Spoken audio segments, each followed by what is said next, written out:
Hello everyone, the 316 here, back with another Morphin Monday Lightning Collection review.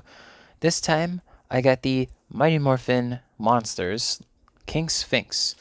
I found him at my local Meijer, and I'm going to get the receipt out here. Let me just make sure you guys can't see anything too interesting on this receipt.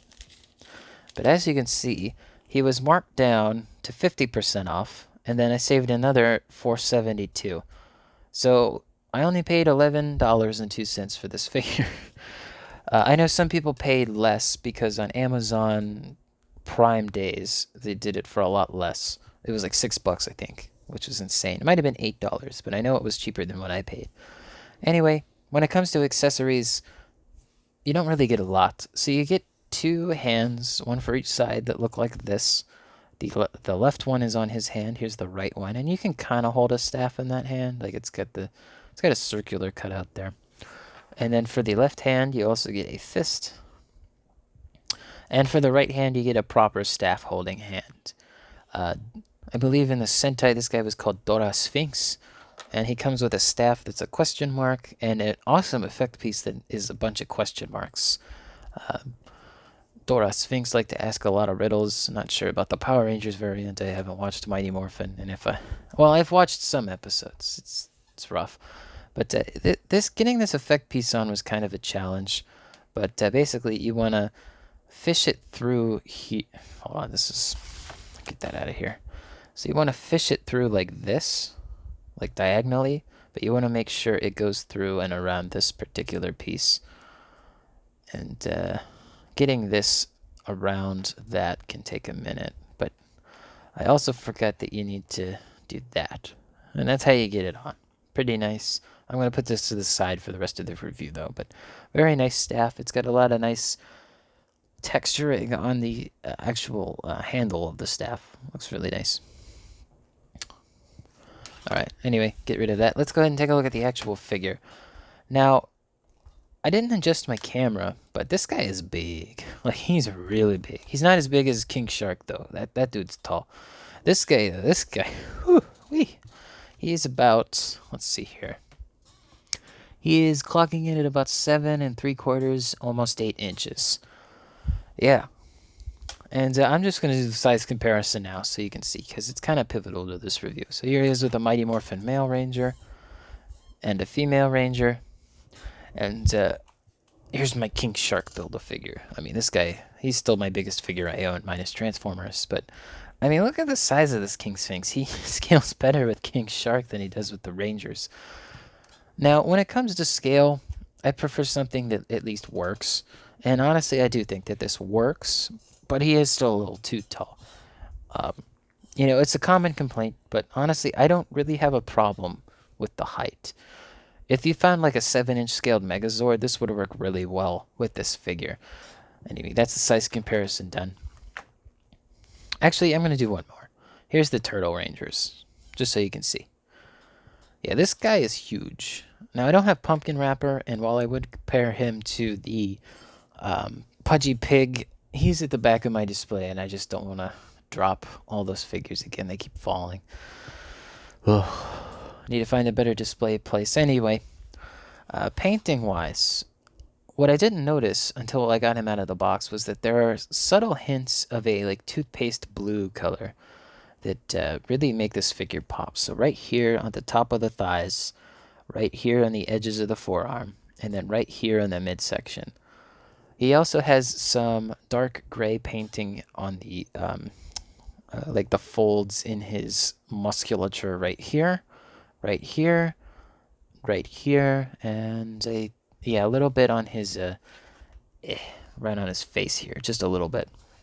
Speaking of the face, let's get to that. They didn't paint the black on his nose. I think that's the biggest problem I have with this figure. Also, the inside of the mouth, I really feel could have benefited from having a wash. I mean, this whole figure could have benefited from having a wash. You can see how bright and light gray he is compared to the box art, which is very dark gray. Now, when it comes to the wings, I think they actually work really well. But I do wish I could make them more flat, like flat up against the figure like this. Because you can't have them like where you can't see them at all. Speaking of which, he also has a tail, and that's on a ball joint, and that kind of looks a bit weird, but you get the idea. It's on a ball joint, and you can twist it in just about any direction. There is a proper way to do it, where there's this little triangle on the ball joint, and that's the upward position. No, on the package here, the gold is more gold, whereas on the figure, it's more of like a dark yellow, which I think is slightly more accurate. I did recently watch some footage, and this looks a bit closer to the source material. I will say though, this figure is painted very nicely when it is painted. Like I said, the highlights really make this figure pop. He could use a wash, but whatever. You know, they painted down here that in black and red. Looks really nice. This is molded in the yellow color, and it is painted with this like teal color over top. Same situation with the shoulder pads here. Actually, maybe not. It's very hard to tell. I believe this is painted teal as well, but they painted the underside if they did. If you can see that. If that is painted, cool. If it's not, oh well. Huh. Anyway, now when it comes to the articulation of this figure, he has basically the standard amount of articulation, including the hinge joint here as well as the ball joint there on the wings, the ball joint on the tail. When it comes to posability, he's missing though. While he does have the inward and outward on the arms, because these shoulder pads are attached to the shoulders and not to the body, you can't really go up that far without damaging this piece here. Like this arm doesn't want to go out anymore. It'll go in, but compared to the other arm, I don't know why this arm is so like stretchy. It really likes going outward. But like if I did this, you can really see this start to get all messed up and mixed up. I'll go ahead and go over some other posability. So he does have, and this was really hard out of the box, but he has a ratcheted upper swivel here. You can hear how loud that is. And he also has an ab crunch, but the this loincloth kind of gets in the way.